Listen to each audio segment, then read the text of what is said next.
Bonjour amis auditeurs, voici la minute du bonheur. Et aujourd'hui, édifier. La science du bonheur a été si bien mise au rebut pendant des siècles que les mots qui étaient en eux-mêmes un enseignement ont été détournés de leur sens.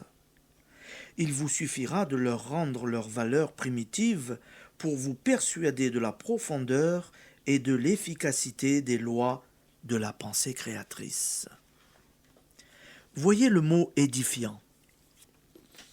Qui donc pense aujourd'hui, en disant d'une vie, d'un exemple, qu'ils sont édifiants? Que cela signifie constructif, car édifier quelqu'un, c'est construire en lui l'édifice de ses plus belles aspirations. Lire des livres, édifiant. Cela n'est pas choisir des lectures qui nous fassent honte de nos défauts, par comparaison avec les vertus inaccessibles d'être privilégiés. C'est rechercher des lectures constructives et construire en nous ces mêmes qualités.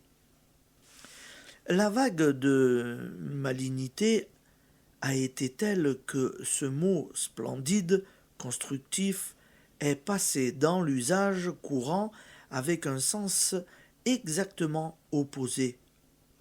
Lorsque nous disons « j'ai été édifié », nous entendons la plupart du temps que le spectacle de la sottise ou de la malhonnêteté nous a effrayés, donc qu'il a contribué à démolir en nous notre foi ou nos espoirs.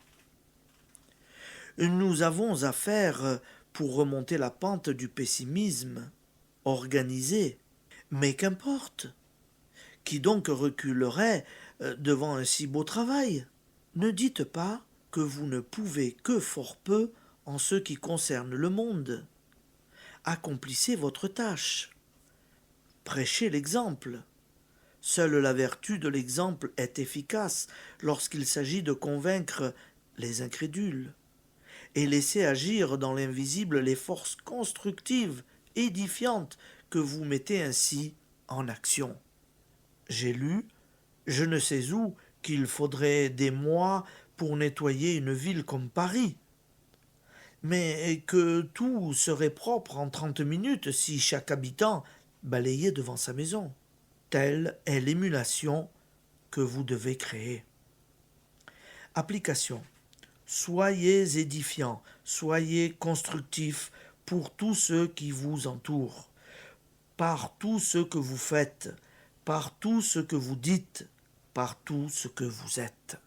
Et bonne journée et à demain, amis auditeurs.